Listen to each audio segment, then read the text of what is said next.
क्योंकि बम्बई की परिस्थिति आज जरा अलग से चल रही है।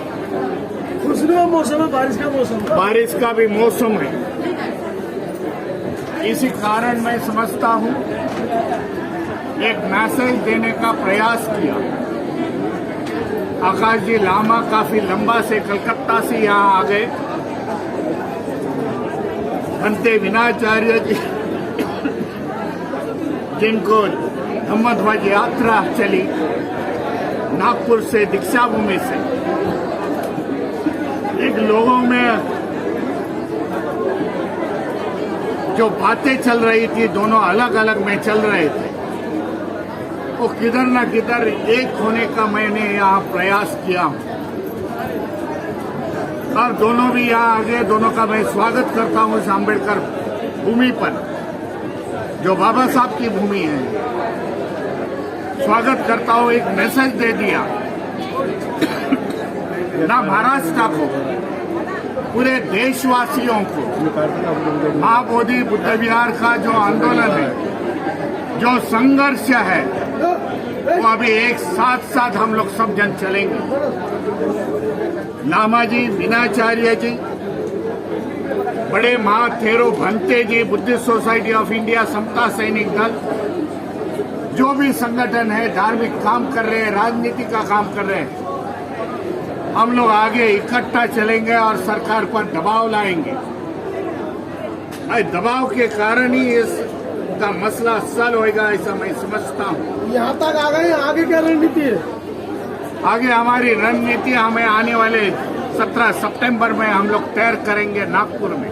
लोगों के सवाल है कि जो गुटबंदी हुई है उसको एक करने के लिए दिल्ली में बीएसएस बना, उस पर काम चलेगा या आगे कोई नया संगठन बनाएंगे आप लोग? जो संगठन बाबा साहब ने निर्माण किए हुए हैं, वो संगठन हम लोग लेके चलेंगे।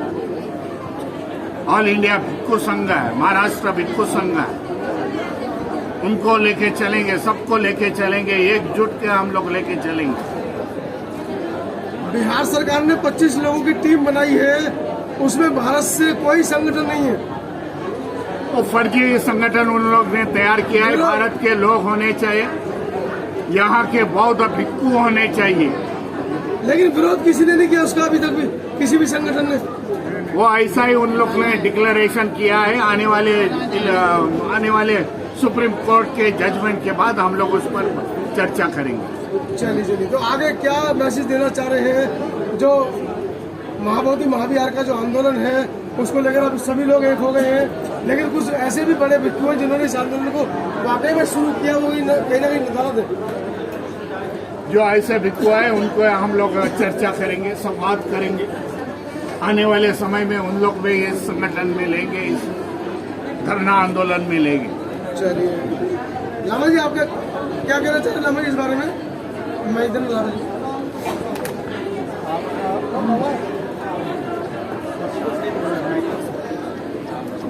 सर्वप्रथम सभी को नमो बुद्धाय और यशवंत अम्बेडकर जी ने कहा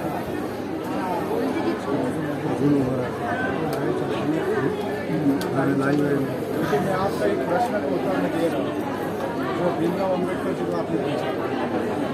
भीमराव अम्बेडकर जी ने एक बात कहा कि 17 सितंबर अनागरी धम्मपाल की जयंती महाबोधि महाविहार मुक्ति के लिए नागपुर में एक बड़ी सभा होगी, उसमें सभी सम्मिलित रहेंगे और एक निर्णय लिया जाएगा।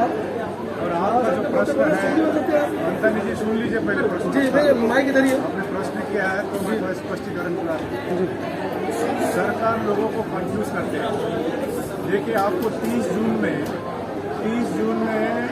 एक पेपर में, पूरा पेपर जितना मेन चैनल पेपर सब में एक आया था कि महाबोधि महाविहार का याचिका सुप्रीम कोर्ट ने खारिज कर दिया। लेकिन वो भ्रांति था, क्योंकि एक रिट पिटीशन शूले का टाई ने डाला था, उसको किया था। जो मेन पिटिशनर ने नहीं किया था, उन लोगों ने इंटरनल एप्लीकेशन डाली थी, तो भूल भ्रांति है।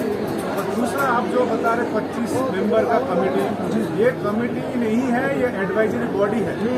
ये एडवाइजरी बॉडी 95 में बनाया अंग्रेजी गया में कमेटी कहेंगे लामा जी। मैं बता रहा हूँ एडवाइजरी बॉडी क्या होता है, जितने भी बुद्धिस्ट कंट्रीज है इसका मेंबर लिया जाता है, इसका मीटिंग होती है बोधगया में साल में 2 साल में एक बार।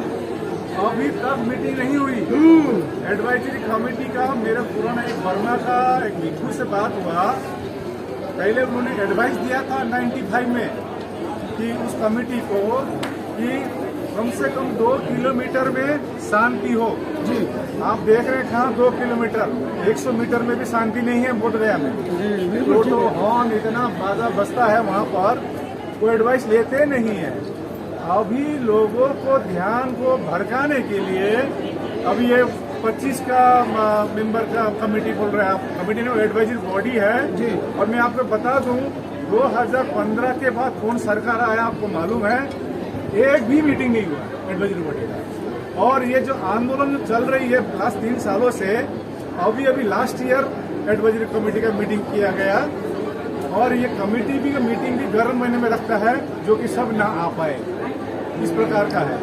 और अभी लोगों का ध्यान भड़काने के लिए सिक्किम, क्योंकि देखिए पहले का आंदोलन में हिमालयन बुद्धिस्ट का इन्वॉल्वमेंट नहीं था, भंते सुरेश देसाई का, लेकिन इस बार का इन्वॉल्वमेंट आप देखें हिमाचल प्रदेश में देखा होगा, आपने लद्दाख में देखा होगा, सिक्किम में देखा होगा, पूर्व राज्य में देखा होगा। सिक्किम और लद्दाख का मेंबर को लिया गया है उस कमेटी में, 25 मेंबर। आपको नहीं पूछा गया इस बात का दर्द है आपको? देखिए हम तो पूछने का दरकार नहीं है, लेकिन हम तो यही चाहते हैं जिस दिन बीटी एक्ट 1940 में निरस्त हो जाएगा आकाश का सब गायब हो जाएगा। हमारा तो एक ही लक्ष्य है बीटी एक्ट 1948 को निरस्त करना। मेरे को मेंबर बनना है ऐसा लाभ मेरे को नहीं है। तो लॉलीपॉप दिया गया था 23 जून में, 23 अप्रैल में मैं जब दिल्ली गया था हमको लॉलीपॉप दिया गया था, तो हमने कहा था वो लॉलीपॉप मैं नहीं खाऊंगा, पहले बीटी एक्ट 1949 को निरस्त कर, ये कहा। धन्यवाद। मेरा तरह जी आप लॉलीपॉप खाना चाह रहे हैं क्या? पॉलिटिकल मंच है क्या आपकी? पूरे देश में हंगामा कर रखा है आपने, शांति व्यवस्था सब खराब कर दी है, हिंदू बौद्धों में लड़ाई करवा दी आपने, महाबोधि महावीर बदनाम कर दिया आपने। ऐसे ऐसे लांछन लग रहे, मेरे लगा रहा, आपके प्रतिद्वंदी लगा रहे, मीडिया नहीं लगा रही है।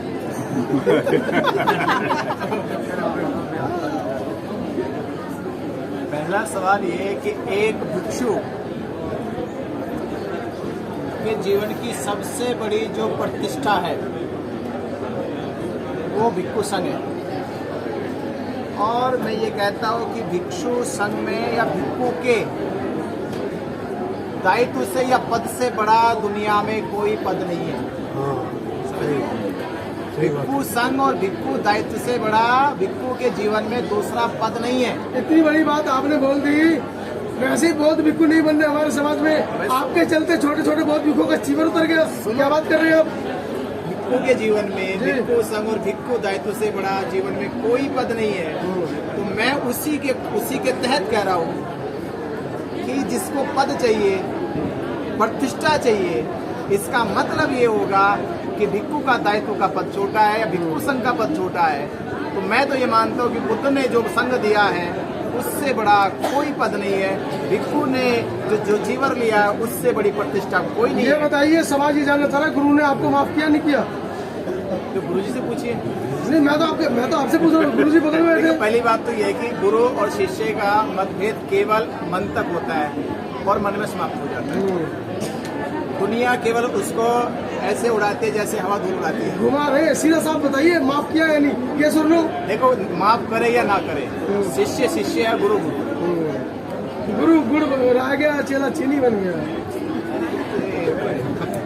नहीं बात देखो मेरी नहीं है, समाज में सवाल उठ रहे हैं, हमें बताना पड़ेगा उनको। एक चीज और कहो, देखो जी, भारत गुरु परंपरा पे चलता है। भारत कहाँ चलता है? गुरु परंपरा पे चलता है। और भगवान बुद्ध ने ही सारनाथ में धम्म चक्र परिवर्तन चला के गुरु परंपरा को मजबूत और जटिल बनाया और सख्त बनाया कि गुरु का दायित्व ही पूरे विश्व में सबसे अग्रणीय है। माँ बाप के बाद कहते हैं कि माँ बाप केवल जन्म दे सकते हैं पर जीवनचर्या नहीं देते। जीवन की सीख, जीवन के सील, जीवन के आचरण वो सब गुरु से मिलते हैं। और यही जरूरत है कि बुद्ध को विश्व का गुरु कहा गया, किसी को गुरु नहीं कहा गया। आज भी विश्व को कोई गुरु है तो कौन है? वो बुद्धि गुरु है। तो हम सब के पूरे भिक्षु संघ के पूरे समस्त समाज के विश्व के गुरु तथागत बुद्ध हैं। आगे आगामी रणनीति क्या है? जैसे कि आप लोग एक हो गए आगामी हैं, रणनीति मीडिया या किसी की भ्रांति की वजह से कुछ ऐसे सवाल उठे और पूरे देश में ये प्रचारित किया गया कि फाड़ हो गई है, दो फाड़ हो गए हैं। ये बेवकूफी वाली बात है। देखो, नदी के किनारे कभी कभी इसलिए अलग हो जाते हैं कि बीच में चट्टान आ जाती है 1949 और आगे चल के फिर वो एक हो जाते हैं। पर यही कहूंगा, आंदोलन की गति वैसे ही है जैसे पानी की, वो एक दिन मिलेंगे जाके और मिलके समुद्र बन जाएंगे। तो आज लगता है अब ये आंदोलन समुद्र की ओर बढ़ गया। रणजीत जी, आखिरी सवाल है, गुरु माँ बाप से बढ़ के होते हैं। आपके जेल जाने के बाद आपके गुरु जेल में मिलने आए थे आपसे?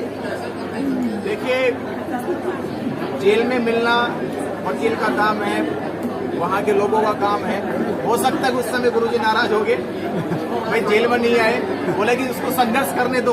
कभी कभी होता नहीं, मैं कहानी सुनाता हूँ कि बाप बच्चों को इसलिए दूर भेजता है, इसलिए नहीं कि उससे नफरत करता है, इसलिए भी दूर कर देता है कि उसमें संघर्ष करने की कला पैदा हो जाए। रणजीत जी, गुरु विपरीत परिस्थिति में खड़े होते हैं, लेकिन आपके गुरु जी ने विपरीत परिस्थिति में आपका जीवन उतारने की बात कही थी, क्या कहना चाहेंगे? देखिए, मैं जेल में था, मैंने सुना नहीं था। हमने सुना था, इसमें अब अगर वो कहे तो मैं दे दूंगा। सवाल है, जो है वो रद्द करने के लिए सत्ता में बैठे हुए लोग हैं। तो वरिष्ठ में काफी सारे नेतागण हैं जो सत्ता में जाके बैठे हैं, लेकिन अभी जो सब मिलने साथ मिलेंगे, सत्ता भी परिवर्तित करेंगे। फिलहाल जो ने कह दिया, बिहार में सत्ता पे प्रेशर बनाया जा रहा है।